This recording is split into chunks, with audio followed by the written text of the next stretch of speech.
Hi there everybody, and welcome to another video.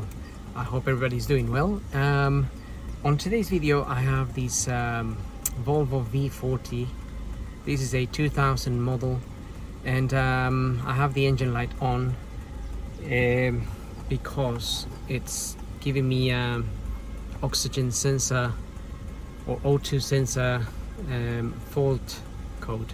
I've got a new one here. I didn't have any issues with this car until the cat got stolen. So the cat converter, not my cat. I don't have a cat. Nevertheless, cat got stolen, and with it the two sensors. So I managed to replace, I got two old sensors which I had lying about, and I fitted them, but one of them it's showing to be faulty. So let's have a look at this. Okay, so car is running, engine light is on, and the fault code I'm getting, let's have a quick look here. Read off fault codes. It's the engine here. This Volvo, by the way, it's an import from Japan, but it should really be the same UK spec. It's just it's got maybe extra stuff in it. Heated seats, electric seats, just folding mirrors. It's just fully loaded. I like Japanese imports. They tend to have lots of gear in it. So read off diagnostics. So front heated oxygen sensor, preheating faulty signal. Now if we just look at the parameters here for the oxygen sensor, just have a look at the mass airflow as well, coolant temperature, and lambda status. Right, let's just have a look at that quickly. Okay, so coolant temperature it's 78 C, the mass airflow is 8. Obviously if I rev it, that goes up. Oxygen sensor, the front signal is showing me 5 volts. So that's a little bit too high as far as I'm aware. It should be somewhere around 0.5, like this other one here, like the rear one. So it should technically, and also it usually fluctuates between 0 and 1 volt normally.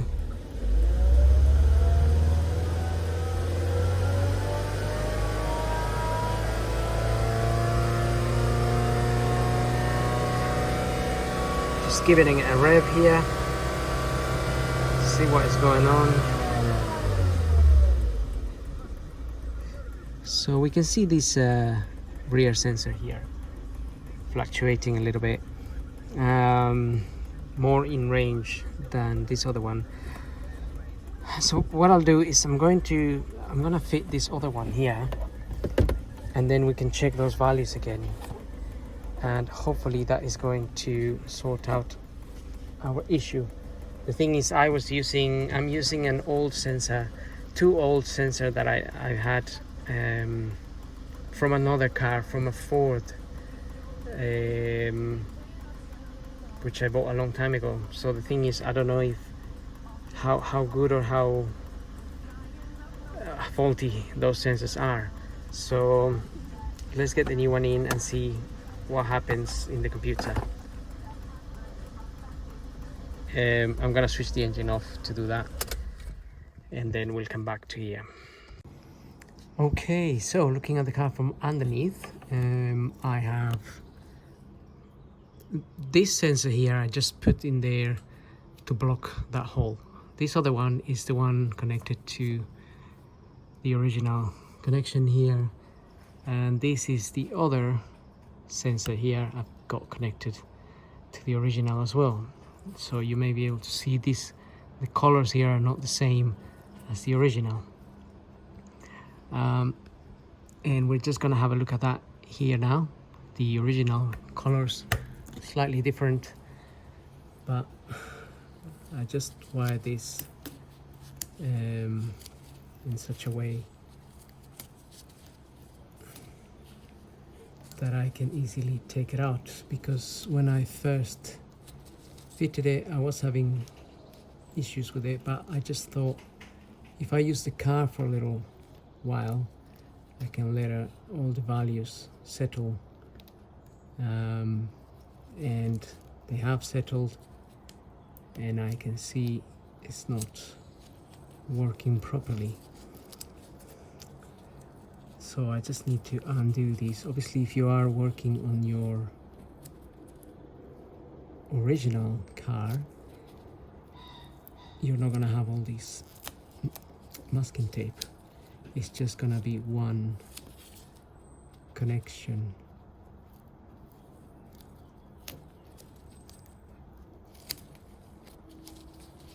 But since my cat was stolen, all these cables were broken. Right, let's try to disconnect all of this.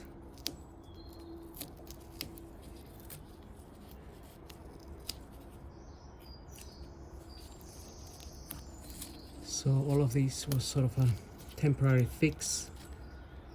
Even though there isn't much I can do really, I would probably just solder the wires together once I know car is running.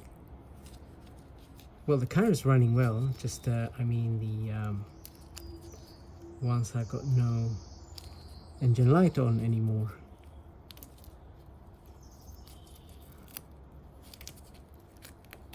Right, let's disconnect these wires.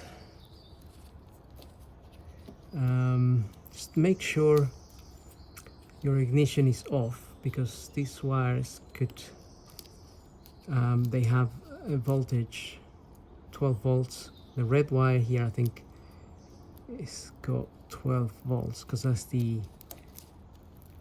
one that goes to the heater element. And so if they touch, then they cause obviously a spark. So just be careful when you're handling this. I don't think there's any electrical any voltage coming through while the ignition is off.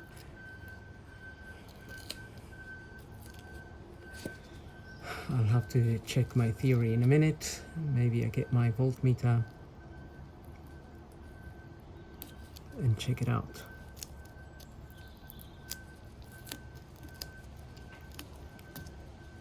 But I have, the other day I was doing this, and I had my ignition on, and I let this red wire I think touch the yellow one there, and that blew my fuse.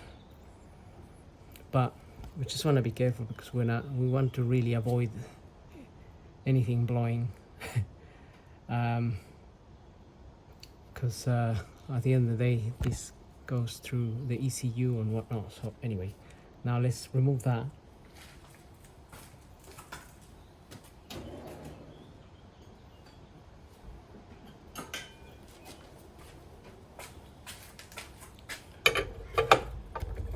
So that is a 22. In this case it's not too tight because I got it in there.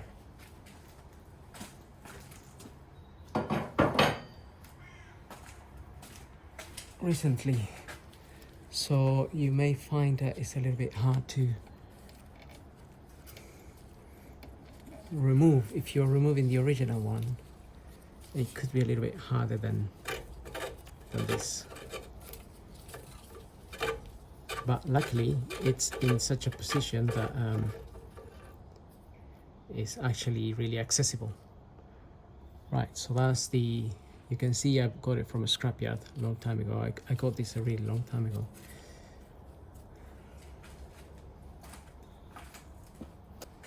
Okay, so I've got this sensor as I showed you earlier. It's not a genuine one, because the genuine one would probably be expensive, but the thing about these cars is that some of these cars really like the genuine stuff. Otherwise they don't really perform properly. I had issues with VWs and Jaguars and all those different cars where I put non-genuine and they didn't solve the issue, and then I had to get genuine ones and they did solve the issue. So right, so these ones have yellow, red, white and black, which is the colors we have here. So maybe a little bit easier to go with that. I'm going to cut the plug, this plug here. That is supposed to go through the hole up there. But like I said, this is not a genuine one, so it's not going to, might not even fit through the little hole there. But that's okay. So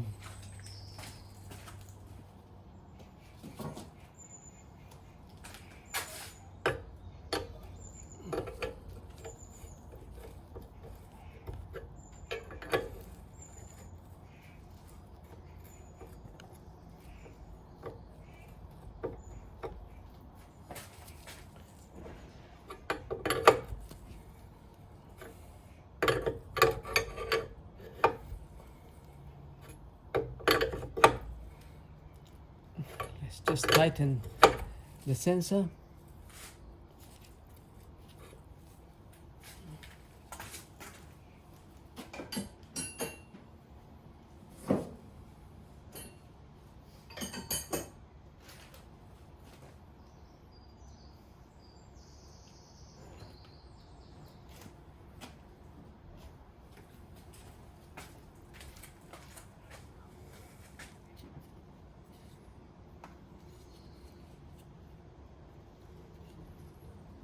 So just be careful when you screw that sensor in there.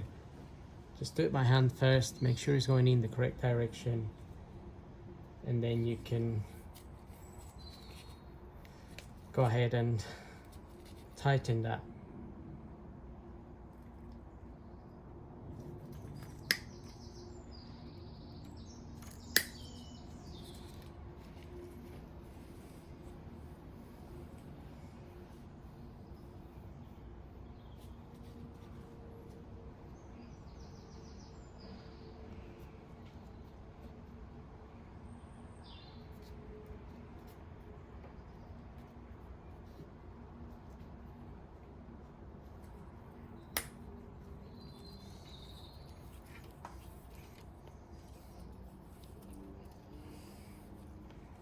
Okay, so I got my wires there.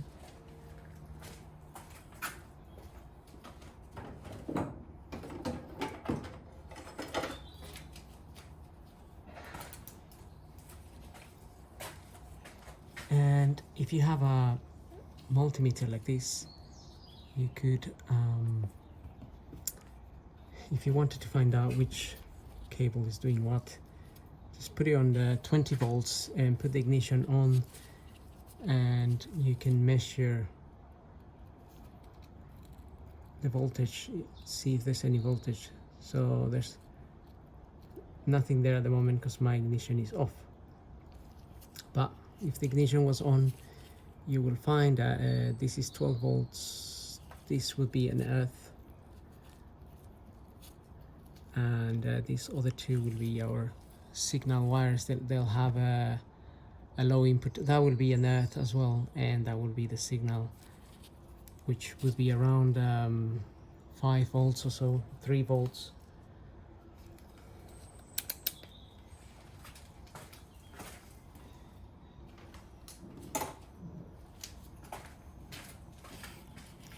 Right, let's just get this connected.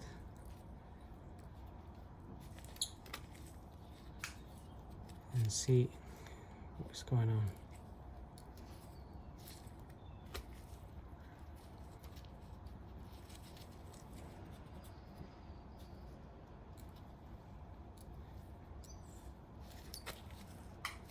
I don't think the cat converter I got here is obviously just a cheap one. It's not a genuine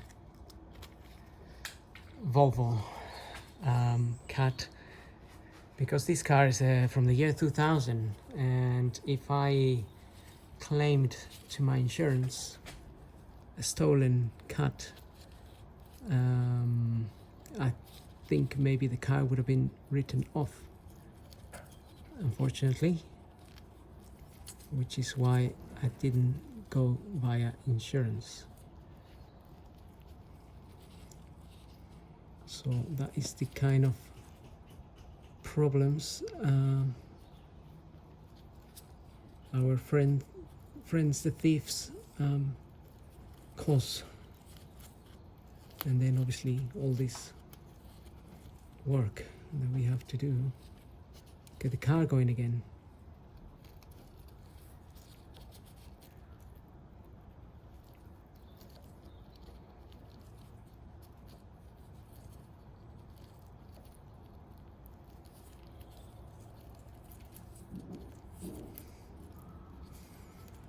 Okay.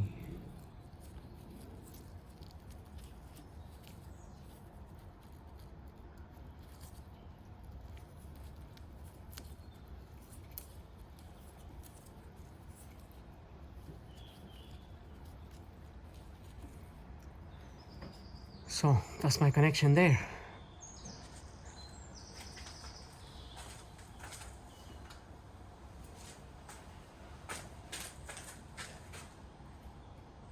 And just to avoid any issues happening while I am working, we're looking at the computer.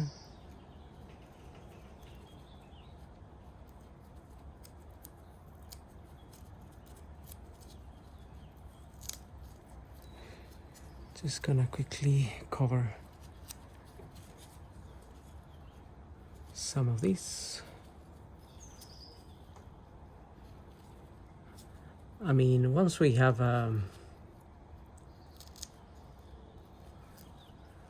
this running properly, then we can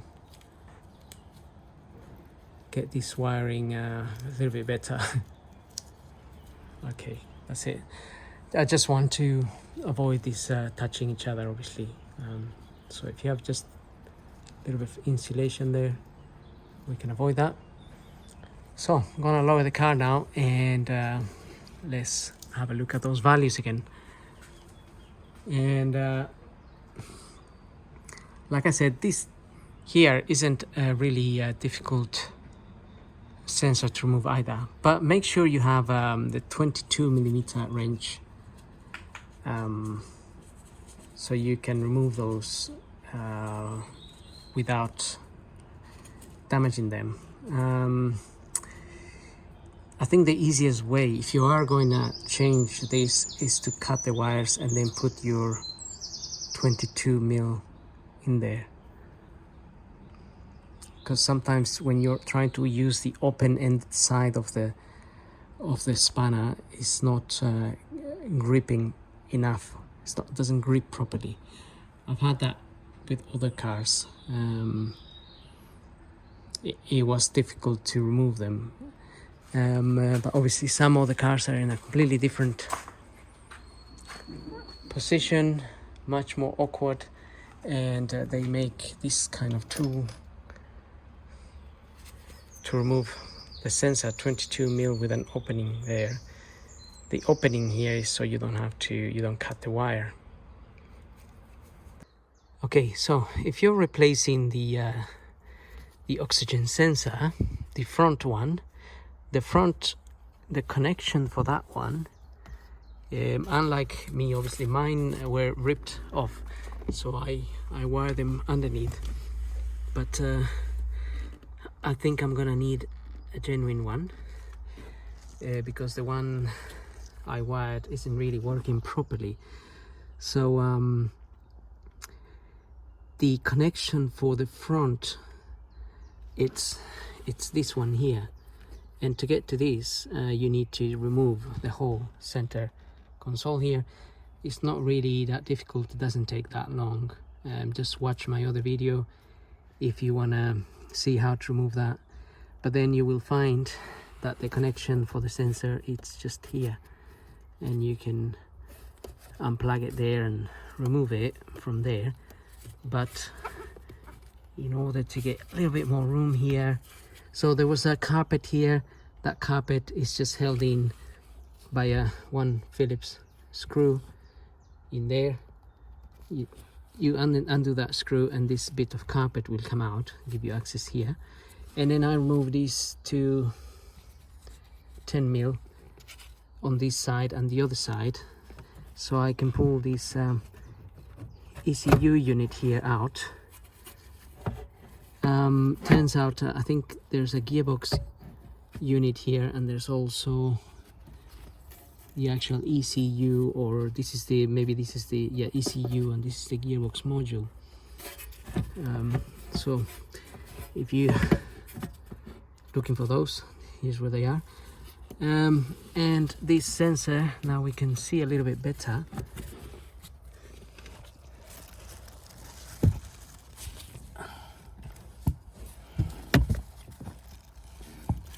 It's actually this cable here,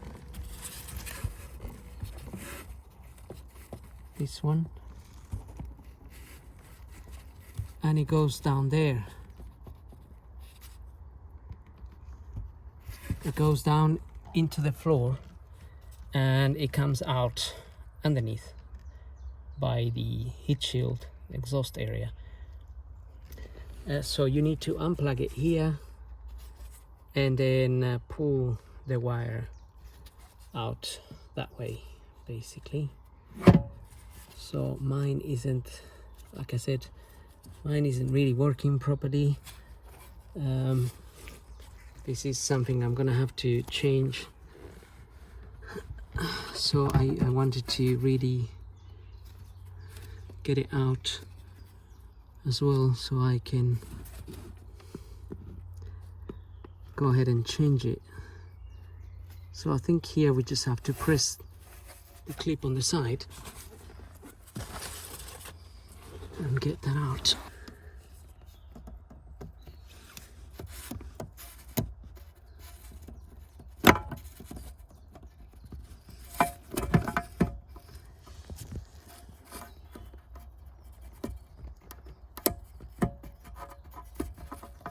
Okay, so press on that clip and pull that out, and everything will be a lot easier with two hands.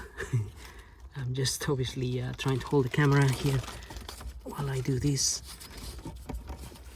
So now I'm just going to pull this out to one side, so it doesn't get caught on anything, and then pull it from underneath. And we'll have a look at the connection of the other sensor as well. The back one is a little bit easier. Okay, so having removed your center console and disconnected the cable for the sensor, this sensor is the one that's attached to that connection up there. This other sensor here, this one here, goes along here, down here, and you need to remove this 10 mil if you're going to take this out.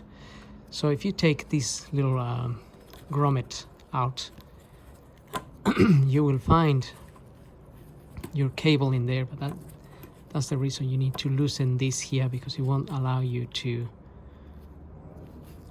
pull this down.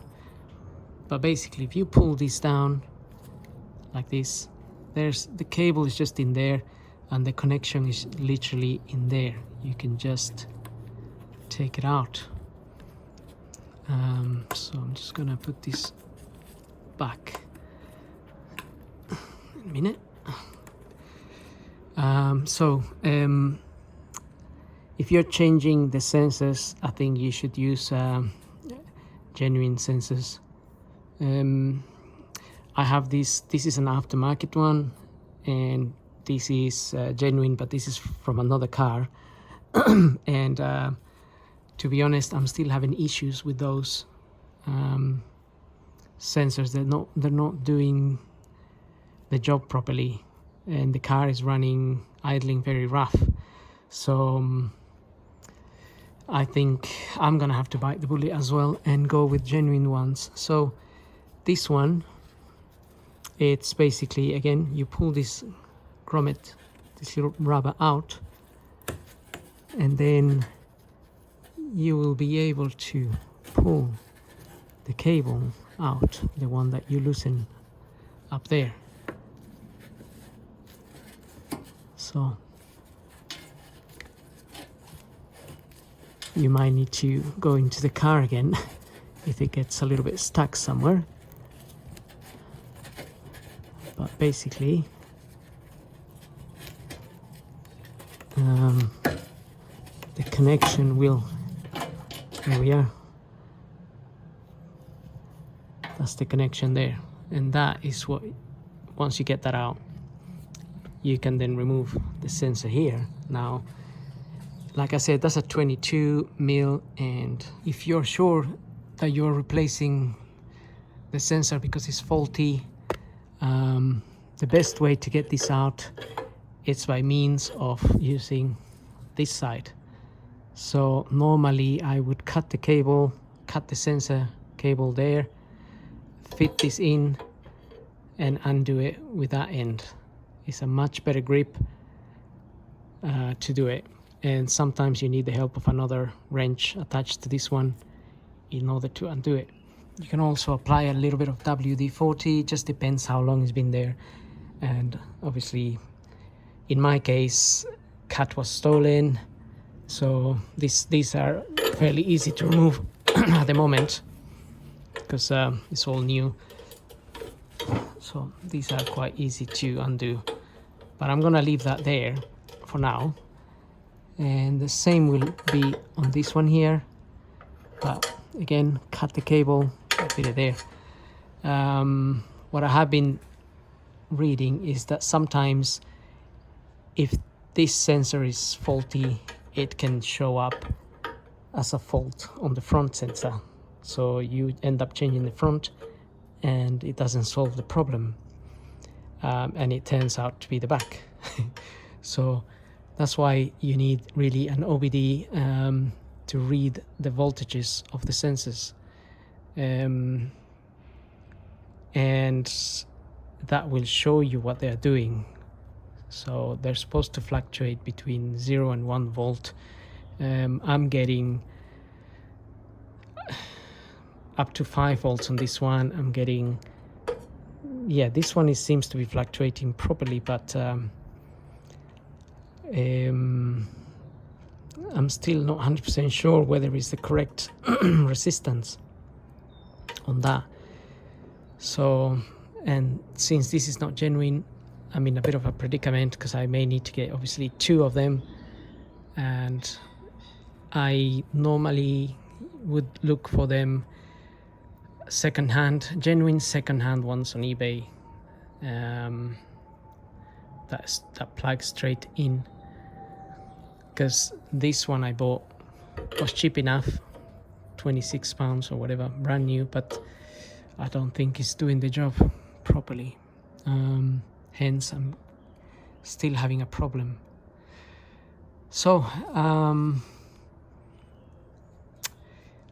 And also you may need to, obviously you need the OBD to clear the codes after you replace the sensors. So I'm gonna post this video, but I'm still waiting for, I'm gonna maybe make another video when I get the proper sensors for this. But for now, I'm gonna post this video as it is. It hasn't worked for me at the moment. I'm struggling to get the correct readings here, and as a result, if you're gonna do this, like I said, if you have your genuine cat and you're gonna put a genuine sensor, then that should be fine, and then clear your codes. But if, like me, this has been stolen, then you need to get two proper, and I don't even have the original part numbers, so I don't know what they are. So I may actually call Volvo and ask them to help me out with that, to say that my cat has been stolen. So having said all of that, I hope this video helps. Don't forget to subscribe, and we'll see you on the next video.